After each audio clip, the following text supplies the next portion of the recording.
ఈ బిజినెస్ ఏదైనా మీ ఊర్లో ప్రమోషన్ చేయాలంటే అది సుమన్ టీవీతోనే సాధ్యం. ఇప్పుడే సంప్రదించండి.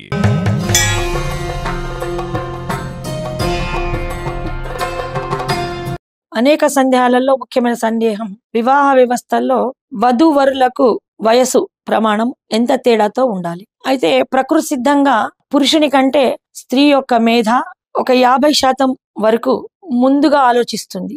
అలాగే శారీరక తత్వం కూడా అనేకమైన సమస్యలు తీర్చే ఆలోచన విధానము, శారీరక శ్రమను కూడా, అంటే దీంట్లో బరువైన వస్తువులు లేబట్టడం కాదు, మేధాపరంగా ఆలోచన సమాలోచన తీసుకునే శక్తి మేధాకు ఎక్కువగా ఉంటుంది. దీనివల్ల ఏంటంటే పురుషుని కంటే స్త్రీ ముందుగా ఉండటం వల్ల, సమమైన ఏజ్ ఉండటం వల్ల అతని కంటే ఎక్కువ ఆలోచన శక్తి కలిగి ఉంటుంది. ఒక్కొక్కసారి స్త్రీ ఆలోచన ఒక్కటే కాకుండా తొందరపాటు స్వభావం కూడా, అది గోశాపం కూడా ఉంది. చాలా తొందరపాటు స్వభావం గోమాతనే శపించింది స్త్రీలను. అదొక్కటి పురాణిక పరంగా ఒక కారణం కావచ్చు.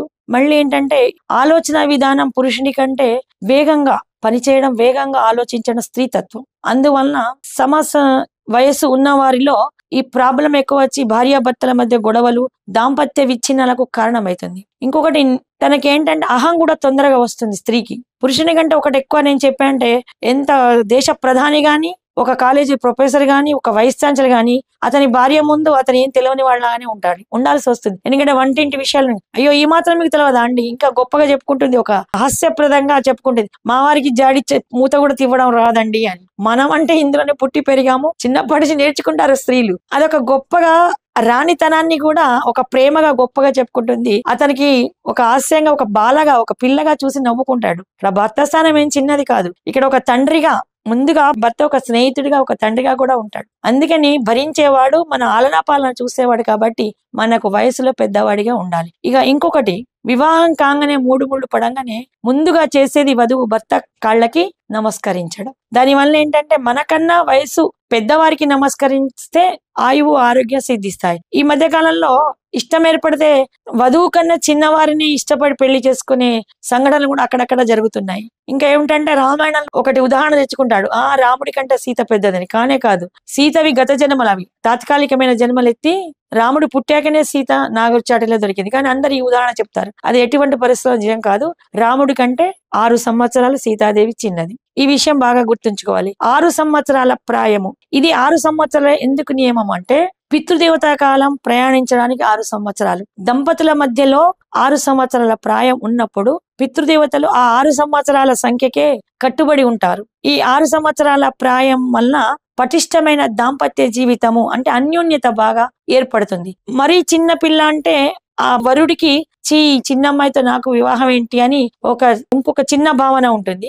ఇక తనకంటే సమవయస్కురాలు అనేటప్పటి దాదాపుగా ఆమె నా వయసు, ఈమెకెందుకు తెలివిలేదు అనేటువంటి, నాతో సమానం అనేటువంటి అన్ని విషయాల్లో సంపాదన గాని, సౌఖ్యంలా గాని, ఆలోచన విధానం గాని, నువ్వు చేసుకో నీకేంటి అనే అవకాశం ఉంటుంది. ఈ సమవయస్సు అనేది కరెక్ట్ 5, 6 పెద్దగా తేడా లేదు. 5, 6 సంవత్సరాలు మాత్రమే వివాహ వ్యవస్థలో వధూవరుల మధ్య వయస్సు తేడా ఉండడం శుభ లక్షణం. ఈ మధ్య కాలంలో 2-3 సంవత్సరాలే ఉండాలి. ఉన్నప్పుడు ఏంటంటే ఫిజికల్ బాడీ నేచర్ గా మగవాడు తొందరగా వృద్ధుడైపోతాడు ఆడవాళ్ళ కంటే. ఆడవాళ్ళది ఋతుక్రమ సర్కిల్ వలన, విటామిన్స్ కరెక్ట్ ఈ సర్కిల్ వలన ఆరోగ్యప్రదంగా, ఆరోగ్య విధంగా కూడా ఆమె ఆరోగ్యవంతురాలై ఉంటుంది. అనేకమైన బయటి పనులు చేయడం వల్ల అనేకమైన టెన్షన్లు మగవాడికి. ఆడవాళ్ళు ఏంటి, మగవాడు సంపాదిస్తారు, నాకు ఒక రక్షకుడు ఉన్నాడు అనే ఆలోచనతో ఉంటుంది. కానీ కుటుంబాన్ని అంతా, తల్లి తండ్రిని, భార్యను, పిల్లల్ని, వాళ్ళ చదువులను, వ్యవసాయాన్ని అన్నిటినీ మొయ్యవలసిన వాడు భర్త. అనేకమైన సమస్యలను, సమాజ సమస్యలను, కుటుంబ సమస్యలను మోయడం వలన అతని మీద వయసు పరంగా కొంత క్షీణిస్తుంది. అందుకే 60 సంవత్సరాలకు పదవి విరమణ తర్వాత అతని శరీరము గాని, మేధ గాని విశ్రాంతి కోరుతుంది. ఎక్కడో ఒక్కటికి మనం ఆవరేజ్ గా చెప్పుకుంటున్న విధానము ఇది. ఎక్కడో ఒకళ్ళు షార్ప్ గా ఉండవచ్చు, చిల్లాకితనంగా, ఆరోగ్యంగా ఉండవచ్చు. కానీ ఈ 6 సంవత్సరాల గ్యాప్తో ఇద్దరు భార్యాభర్తలు ఒకటే వయసు దాదాపుగా ఉంటే ఇద్దరు కూడా వృద్ధులు అయిపోయి తొందరగా కుటుంబ వ్యవస్థ, ఈ కాలంలో పిల్లలు దూరంగా ఫారిన్లలో ఉంటున్నారు, వాళ్ళ పనులు వాళ్ళు చేసుకోలేకుండా ఉంటారు. భర్త కొంచెం వృద్ధాప్యం ఇదంతా వివాహ వ్యవస్థ ఒక ఈ 3 జీవితం, 3 జీవితం కోసం కాదు, 100 సంవత్సరాల జీవితాన్ని ప్లాన్ వేసుకొని చెప్పినటువంటి వివాహ వ్యవస్థ. తర్వాత 7 జన్మలకు సంబంధించి, 7 పిఢీలకు సంబంధించిన వివాహ వ్యవస్థ. దాన్ని పటిష్టంగా ఉంచుకోవాలంటే ఈ వయసు పరిమితిని కట్టుబడిగా పెట్టారు పెద్దలు. ఇప్పుడు భర్త కొంచెము 60 సంవత్సరాలకు అనాశక్తిగా కొంత నీరసంగా ఉన్నాడు అనుకోండి, ఆమె కొంచెం 6 సంవత్సరాలు చిన్నది కాబట్టి ఆమె ఆలోచన విధంగాని పని విధంగా స్పీడ్ తగ్గదు. ఇద్దరు 60 సంవత్సరాల వాళ్ళైతే ఆ రోజు వాళ్ళు వంట చేసుకోవడానికి వాళ్ళకి తీరిక లేదు, చేసింది తినడానికే తీరిక ఉండదు. అందుకని కుటుంబ వ్యవస్థ కుంటుపడుతుంది. కాబట్టి తప్పకుండా భార్యాభర్తల మధ్య, వధూవరుల మధ్య 5 లేక 6 సంవత్సరాలు మాత్రమే, ఇంకా తక్కువ ఉంటే 10 సంవత్సరాలు ఉంటే గాని ఈ మధ్య మేధ ఆలోచన విధానంలో ఈ మధ్య తేడా వచ్చింది. గత 50-70 సంవత్సరాలు 100 సంవత్సరాల క్రితము అంత తేడా లేదు. ఇప్పుడు స్త్రీ విద్య ఎక్కువ అయిపోయి ఎక్కువ తేడా వచ్చింది కాబట్టి మినిమం 5-6 సంవత్సరాలు.